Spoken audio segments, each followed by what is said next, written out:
Yo, what's good, y'all? You Dub back here again, here in 2020. Let's get it. Now, if this is your first time visiting my channel, first of all, I hope y'all are healthy, given this time. It's springtime, it's baseball season. In case, or should be, anyways, in case y'all didn't know, I am a fan of all sports. I love me some baseball as well as pretty much every other sport. I don't normally talk about baseball on this channel, but we can most def do more, especially if you want me to talk about that, because there's a hell of a lot I have to say, like why the hell is Barry Bonds and Pete Rose not in the damn Hall of Fame? Barry Bonds. It is specifically Pete Rose. I've been speaking out against that for years, but those are two of the greatest crimes in sports today. T.O. was on that list too. Fortunately, that got resolved. Grand crimes. But anyways, we digress. Now, if you've played any baseball at any level above youth ball, right, middle school, but even above middle school, because middle school was kind of an interesting thing, junior high. If you played baseball at any level from high school, let's say college players, minors, pro, if you're anything, right, you know that there's different types of pitchers. Now we have positions and whatnot, but there's also like some of these pitchers on this list, you know when you recognize them. So let's have fun with this list and talk about these different types of pitchers. We go from the more serious to like, bruh. Because we all got that bruh moment like, bro, what is going on? Why is he on the mound? Or, oh, hell no. Oh, shit. This dude's on the mound. You know what trouble and hell's coming. All right. Starting off, we have the starting pitcher. Now, we know what the starting pitcher is. You know baseball. The starting pitcher is someone, obviously starts out, but someone who's quality, someone who's supposed to net you at least 5 innings. Okay? Net you at least 5 innings. Hopefully, he can finish out damn near the whole game, if not the whole game. He's someone that's rock solid, someone that has a good 4 to 5 pitches, right? 3 strong ones, 4 is a maybe, 5 is a possible, right? He's going to get you to at least 3 strong pitches, and that's just what he is. He does his job effectively, your team's probably going to win. If he doesn't, you're in for a long night. Bats away, you're going to be out of there early. Get him off the mound before the third inning. Just how it works. Next up, number 2, we have the ace. Ace, Diamond no Ace. If you are a fan of anime and manga, you know what that series is. The ace. The pitcher's pitcher. Come on, do we need to name the legends? Nolan Ryan. Alright. The doggone the big unit, Randy Johnson, Roger Clemens. Okay. Even though some people think Clemens juice, whatever. Take your pick of some of the legends back from back in the day as well as more recent times, right? These are the dudes, and you probably played with at least 2 of them in your time coming up from youth to modern. These are the dudes you put on the mound. These are the dudes who will give you a no-hitter complete game. These are the dudes that you have faith in. When your ace is done, it's like, it's the same thing in any sport, but it's like if your starting quarterback goes down, if he's legit, right? Or let's say your point guard in basketball goes down if he's legit. Your star player, right? But on baseball, if your ace is not able to deliver, unless you got a deep as hell squad and you have like 2 or 3 of them, because there are some teams that are just loaded as hell. And they have a bullpen that will bully everybody in the league. Unless you have that, y'all are pretty much screwed. Forget you will likely get blown out. You will get blown out. If your ace is done, then you're done. Moving on. Number 3, the relief pitcher. Now, this is a guy who, as the name goes, he's your second option. He's your bench rider. He's not good enough to come out there from the jump. Maybe he's a guy whose confidence is shaky at times. Maybe he's a guy that, can deliver. Maybe he can ride out the game and help you survive. Or maybe your starting pitcher, your ace, just needs rest. Maybe your starter, if you at a lower level, your starter has had a lot of wear and tear over the past week or two, and so your relief pitcher comes in and gives you some good stuff. He's got probably 2 or 3, between 3 to 4 pitchers, The fourth one is the maybe, the possible. The third is the maybe. He's got two solid ones up in his arsenal. He's a good solid one. You need at least one on your team in your rotation. If you're running 3 to 5, you need a relief because in order to go deep into the postseason, you're probably going to need this pitcher to be pretty much your starter at times, especially if you have an injury. If you have an injury and you have got a good relief pitcher, you have a salvageable season. If you don't, and let's say your ace, something's off or you get sick or whatever, and you don't have a relief pitcher, bye bye, Miss American Pie. Drove my Chevy to the. You out of there! You gone. Now, some relief pitchers are starters and aces on other teams. If you got that kind of problem, whoever's your GM, whoever's your recruiter on your school, that person did a damn good job. Because now you have a beastly ass team.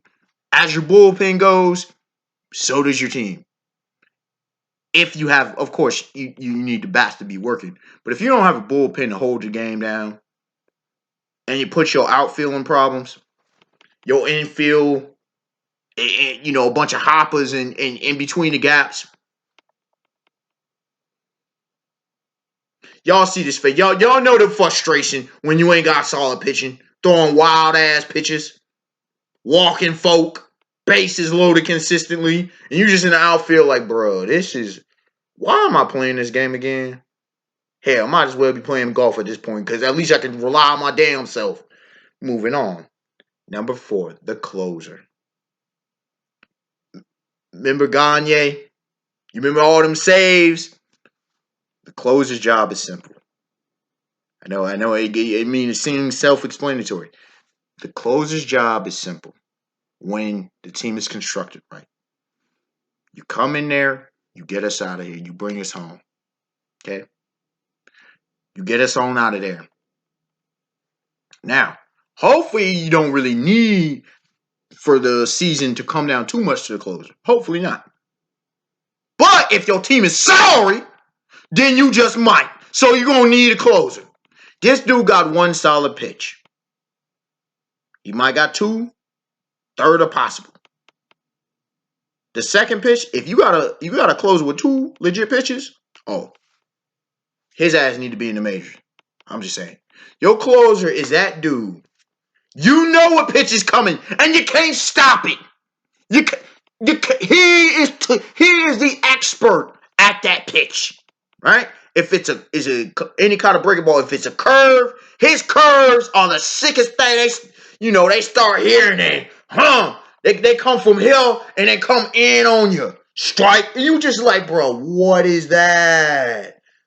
Might have a mean knuckleball or maybe even a knuckle curve that thing just snaking all over the damn place.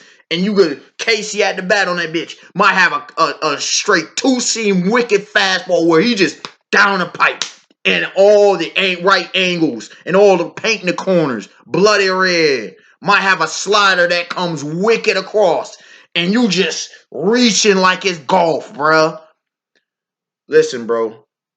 It can't be undersold. Besides an ace, if you don't have a closer, let's say your relief pitcher is manageable. If you don't have a closer, your ace, your starter might have to come out in that bitch. Or you might have to go to the third string and you like, Lord help us. Because, Lord, not having a closer. You know how many games my team would have won if we'd have had a proper closer? Bruh. It's so disappointing, especially if it's a tightly contested ball game, or let's say it's a high scoring ball game, and a closer comes in the 7th inning and just those next 3 innings, no hitter, no hitter, no hitter. All you need is 1 run. Can't ask for much better, baby. Moving on. Number 5, excuse me. The specialist. Now, the lefty. He comes in, or the righty for the lefty, or the lefty for the righty. Sometimes you see this more in high school, but sometimes you see in the pro college.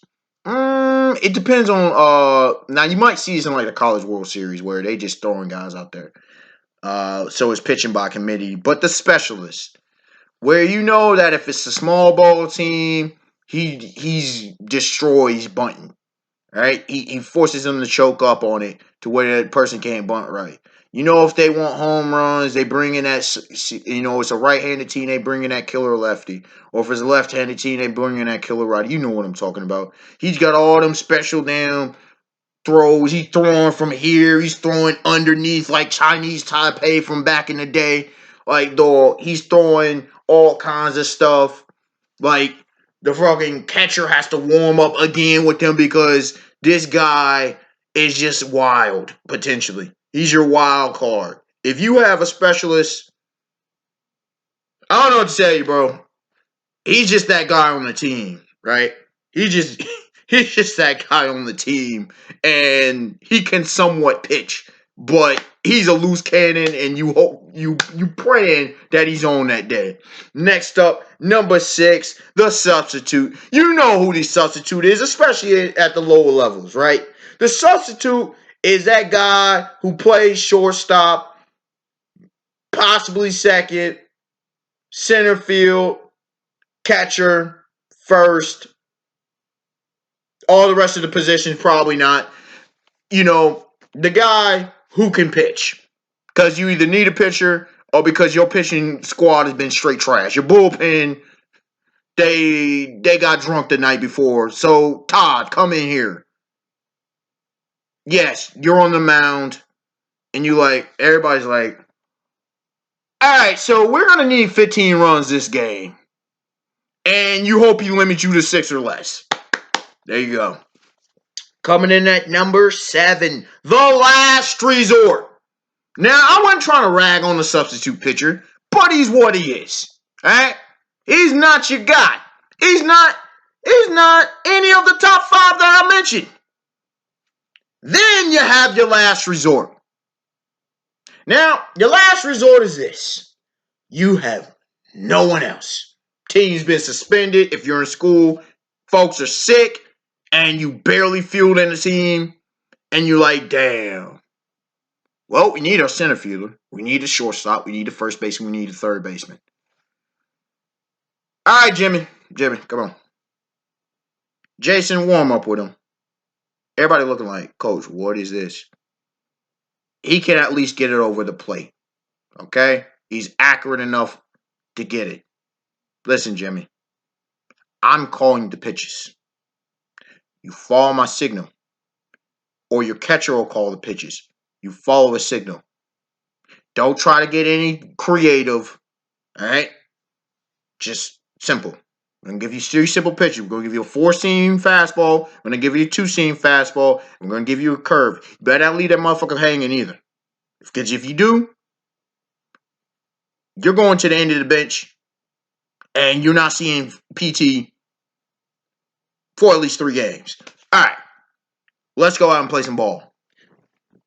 It's the last resort, bro. You're in dire straits at that point. Coming in at number 8, Hardball. Mr. Hardball. AKA, you don't want to fuck with this guy. AKA, this is the guy who pitches, who throws hard in warm-ups. The guy who you don't want to catch. The guy who, if you're the substitute catcher to get him warmed up, or the guy who, until the catcher gets his shit on, gets his equipment on, and you're like, why did I sign up for this season again? Bro, I don't play catch. Just can you get me? Hurting your hand. The guy who throws wild. The guy who all he believes is no. He'll go through a whole playbook, it seems like, and he just throws heat. He only believes 90 or more. He don't believe in anything. All his curves, heat. All his sliders, heat. Everything's heat. And anytime he try to do something else, it's funky and he changes and it's a dead giveaway. And he can't throw any other pitch besides heat. Because he believes heat is everything. If you ever watch C-Saint and you talk about dingers only, well, this is a guy that is heat only. Alright? Hate. Obviously, I'm not a fan of hardball players. Dirty assholes on the mound. Neither team likes hardball players. The catchers are looking ready to shoot them. The infield is like, they're literally praying, and the outfield is bored to tears, literally ready to fall asleep. Because he's fucking probably throwing in dirt half the damn time over somebody's head. The umpire's just looking like, bro, why? I'm not getting paid enough for this. The batter's looking like, I'm in the damn danger zone. Why is this more dangerous than boxing at this point? I'd rather be on the football field getting creamed than this knucklehead about to pin me in the damn head. Is this helmet gonna work? Is my rib cage gonna get broken today? Am I gonna get a broken damn wrist? This motherfucker, he better not take me out. Yeah, that's what I'm saying. I got a future in front of me. Alright? And if he's in the pros, listen, bro, I got a contract. I got a family to feed. Alright? Your ass better not hit me. Because if you do, I'm charging that damn amount, and I don't care if I'm getting a damn injection. Because we gonna clear this damn bench. Get this motherfucker off the ground. Alright? Number 9, the gimmick guy.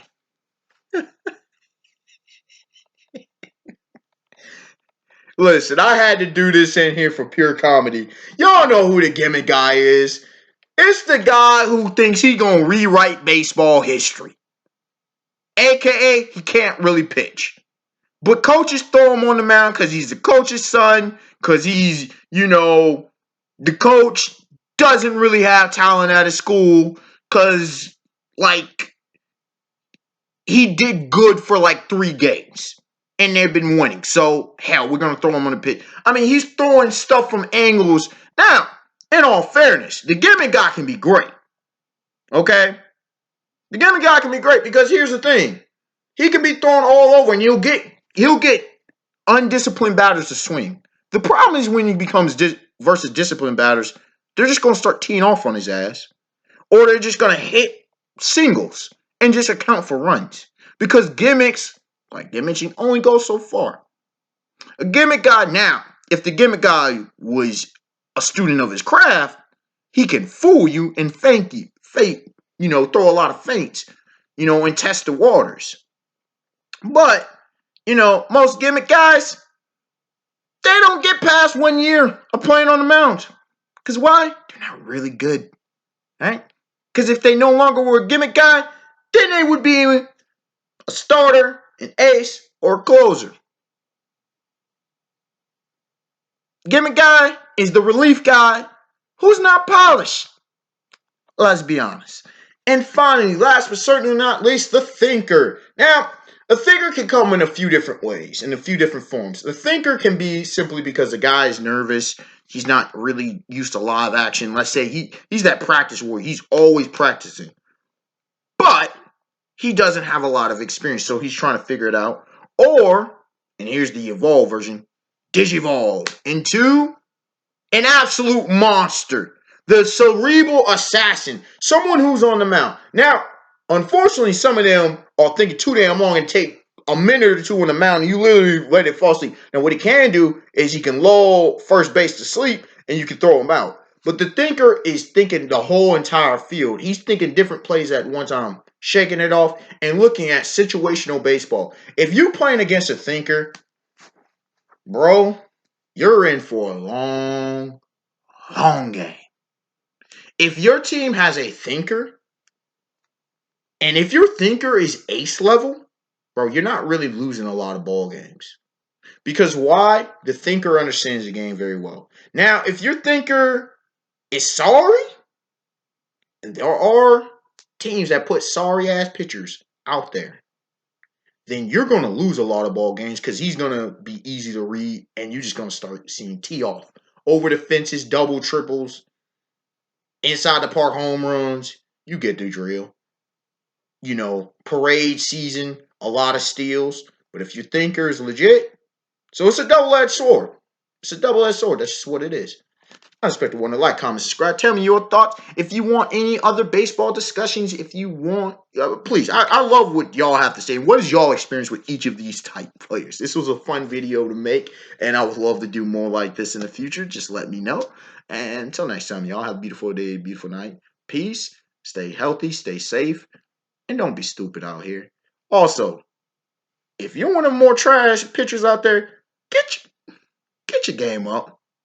Get your game up. Be legit. Become an ace. And if you're not an ace, know your role and shut your mouth.